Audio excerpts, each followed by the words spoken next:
Hello friends, मैं प्रदीप बर्मन आपके लिए एक टॉपिक लाया हूं, transport of oxygen in blood. कैसे हमारे ब्लड के साथ ऑक्सीजन ट्रांसपोर्ट होता है। चलिए, आपको पता है कि हमारे टिश्यूज के भीतर मेटाबॉलिक एक्टिविटीज होते रहता है। That means all the time we are in the requirements of oxygen.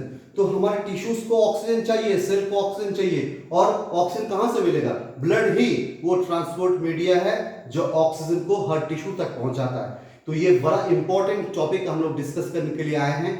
Discuss करने से पहले मैं आपको एक रिक्वेस्ट रखना चाहता हूं कि अगर वीडियो आपको पसंद आता है तो इसको लाइक कीजिए, शेयर कीजिए, कमेंट्स दीजिए, और अगर आपको आपके हिसाब से आपका कोई वीडियो बनाना है तो वो भी आप कमेंट्स इसमें लिख दीजिए, मैं आपको आपका वीडियो बना के दूंगा।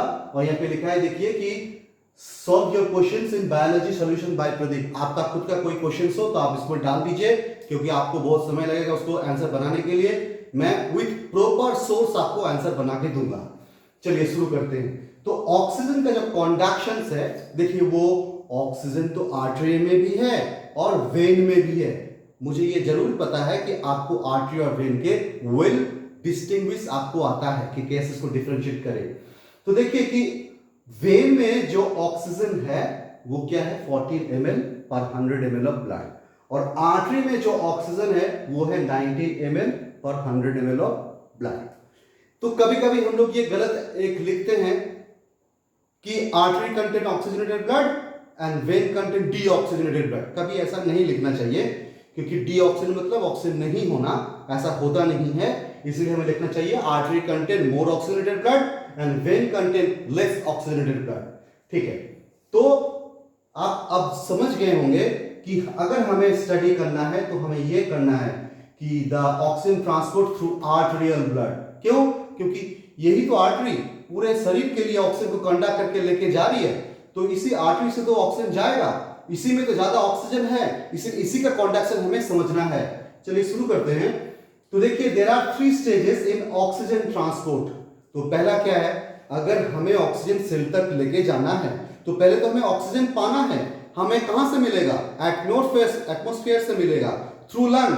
तो पहला क्या है, थ्रू लंग हमें एटमॉस्फेयर का ऑक्सीजन को ब्लड के भीतर एंट्री कर लेना है।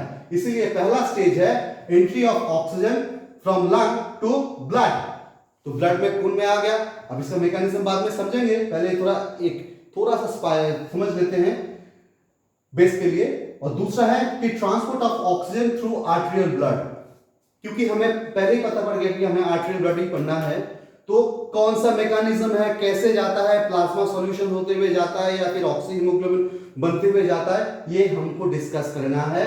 और तीसरा है कि जब टिश्यूज, दैट मींस जब कैपिलरी फॉर्म हुआ, वो डेलिकेट है कैपिलरीज, तो वहां से जो ऑक्सीजन है ब्लड का वो टिश्यूज में चला जाएगा।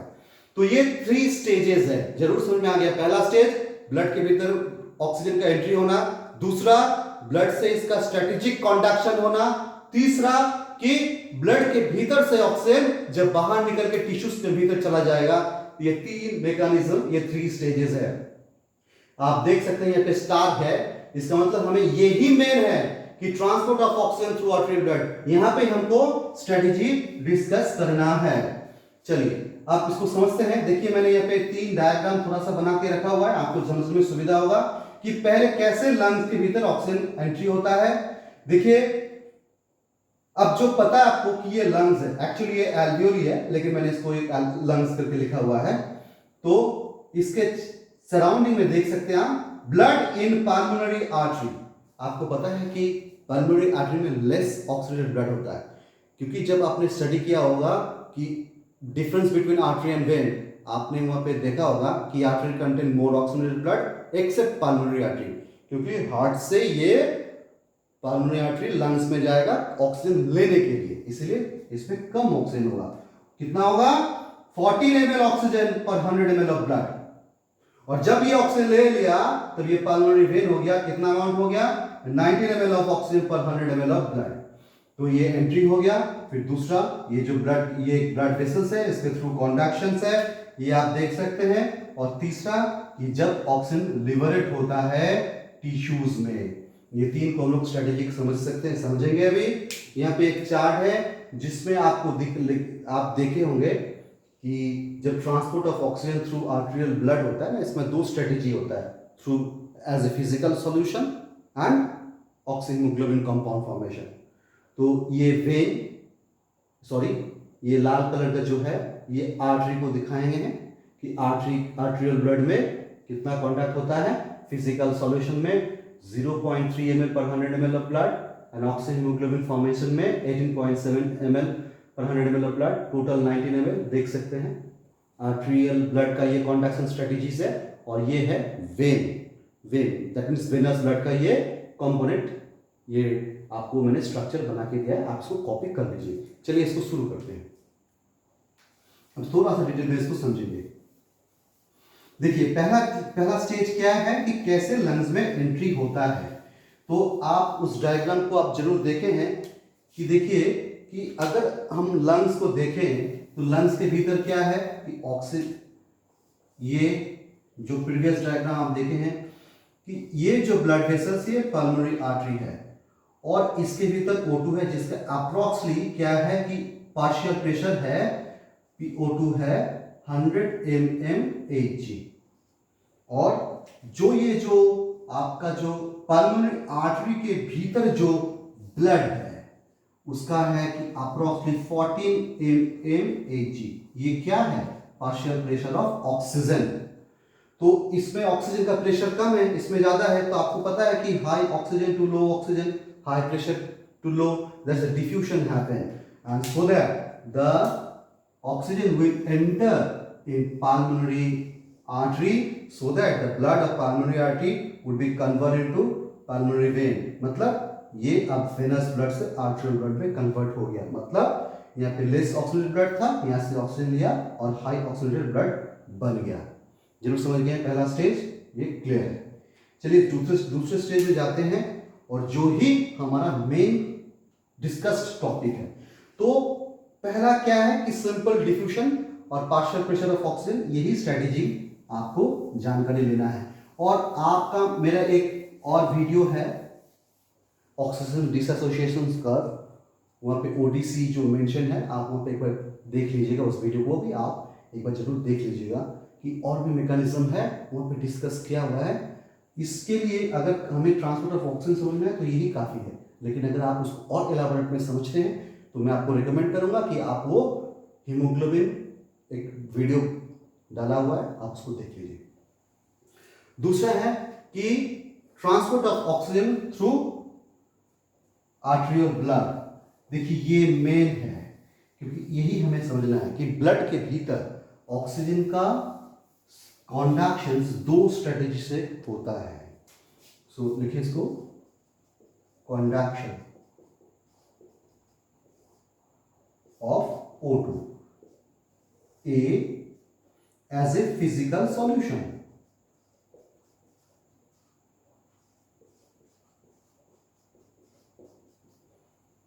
और दूसरा ऑक्सीहीमोग्लोबिन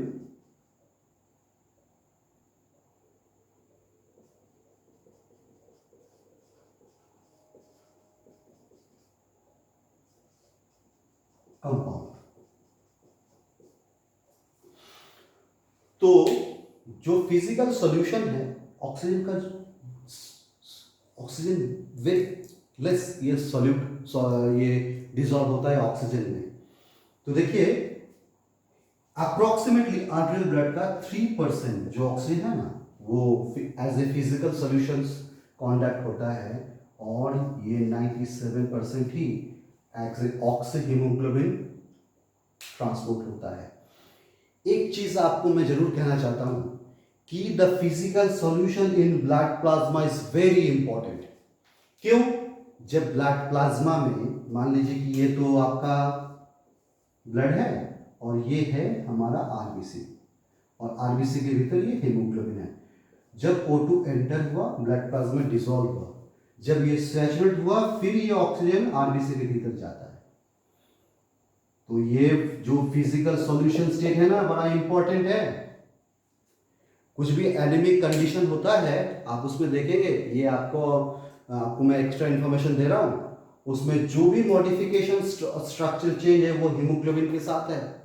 लेकिन दैट एनीमिक कंडीशन में भी ये that means the physical solution is blood plasma, ये कांस्टेंट है। जो मॉडिफिकेशन है वो ऑक्सी हीमोग्लोबिन के साथ होता है। तो इससे हमें ये पता होता है क्या कि पहले फिजिकल सॉल्यूशन में जितना होना है वो सैचुरेट होता है, फिर ऑक्सीजन एंट्री होता है आरबीसी के भीतर और फिर हीमोग्लोबिन के साथ बाइंड होकर ऑक्सी हीमोग्लोबिन कंपाउंड फॉर्म होता है। तो पहला हम लोग ये जान लिए कि फिजिकल सॉल्यूशन स्टेट में 3% होता है। तो जब लंग्स में होगा तो सैचुरेशन आर्टर में कितना होगा, 97 to 99% सैचुरेशन होगा हीमोग्लोबिन का। लगभग 97-99% of haemoglobin will be saturated by oxygen. तो और जितना ऑक्सीजन ट्रांसपोर्ट होता है उसका 97% वो ऑक्सीजन हीमोग्लोबिन के साथ ट्रांसफर होता है। तो अब ये ऑक्सी हीमोग्लोबिन के साथ, क्योंकि वहां पे आपको हीमोग्लोबिन का एक वीडियो है, आप देख सकते हैं कि हीमोग्लोबिन का जो हीम पार्ट है उसमें पॉकेट है, एफी है, वहां पे ऑक्सीजन अटैच्ड होता है। तो कैसे अटैच्ड होता है देखिए, इसको फिर से एक बार देखते हैं।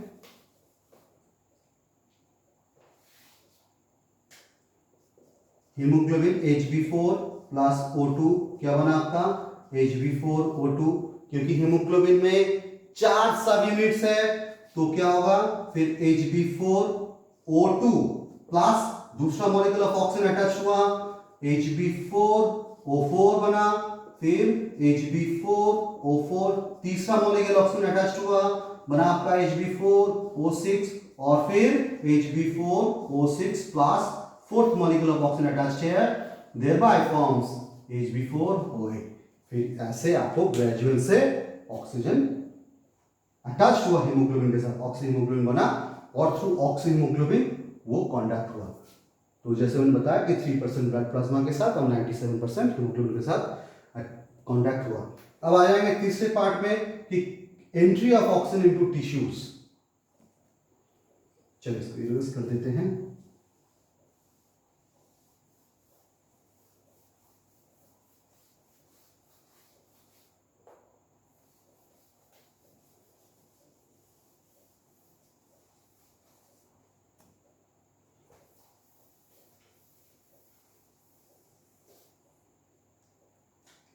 तीसरा पॉइंट क्या है कि entry of O2 into tissue. तो जब से ये आर्टरियल बना, कैपिलरी बना और ये कैपिलरी अपने आप देखिए इस कैपिलरी रीजन में O2 को बाहर आना है, ठीक है। क्लिक। अब इसका एक मैकेनिज्म समझिए। ये तो टिश्यूज है और यहां पे तो मेटाबॉलिक फंक्शंस हुआ, तो सेल ने CO2 फॉर्म किया, तो उस टिश्यू में CO2 फॉर्म हुआ। CO2 क्या होता है, वाटर के साथ ये फॉर्म करा आपका H2CO3, that is a carbonic acid. You know that the carbonic acid H2CO3 will be dissociated into H plus plus HCO3 minus. ये जो H प्लस बना, अब ये तो ऑक्सी हीमोग्लोबिन यहां पे आया आर्टरी से, देखिए तो Hb4O8 प्लस H प्लस क्या बन गया आपका Hb4 प्लस 4O2। तो ये ऑक्सीजन आपका लिबरेट हो गया, ऑक्सीजन यहां पे लिबरेट हो गया। तो देखिए इसको हम लोग बोर इफेक्ट बोलते हैं, दिस इज बोर्स इफेक्ट। ये भी हमारा हीमोग्लोबिन वीडियो में डिस्कस किया हुआ है कि जब टिश्यूज रीजन में CO2 को ज्यादा फॉर्मेशन होता है तो CO2 pH को लेस करता है और H प्लस फॉर्मेशन हुआ तो pH लेस हो गया और H प्लस Hb4O8 के साथ रिएक्ट करके Hb4 डिसोसिएट कर दिया। मतलब क्या हुआ कि आपका ऑक्सीजन लिबरेट हो गया, टिश्यूज में ऑक्सीजन बाहर आ गया। अब देखिए कि टिश्यूज यहां पे अप्रोक्सीमेटली जो ऑक्सीजन का पार्शियल प्रेशर है वो है 95 mmHg। अब जो क्या है ब्लड के भीतर है।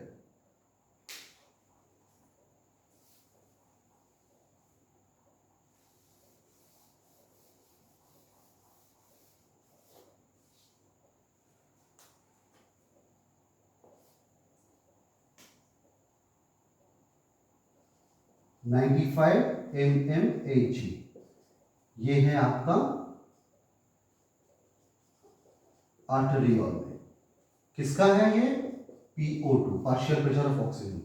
लेकिन ये टिश्यूज में, ये टिश्यू फ्लूइड्स में जो है, टिश्यू फ्लूइड्स में है अप्रोक्सीमेटली 40 mmHg। तो क्या है ये? Partial pressure of oxygen. तो ये पार्शियल प्रेशर से, कारण से यहाँ पे हाई ऑक्सीजन है, पार्शियल प्रेशर है, यहाँ पे लो ऑक्सीजन प्रेशर है, तो यहाँ से ऑक्सीजन बाहर निकल आया। तो क्योंकि इसमें, इसके भीतर 95 है और इसके भीतर आपका 40 है, O2 का मार्क करता हूं, तो ये बाहर आया और इसको असिस्ट किया, ये बोर्स इफेक्ट। तो आरबीसी का जो ये ग्रेजुअल चेंज है, इसको आइसोहाइड्रिक साइकिल भी बोलता है। आइसोहाइड्रिक, ये ग्रेजुअल चेंज इन आरबीसी।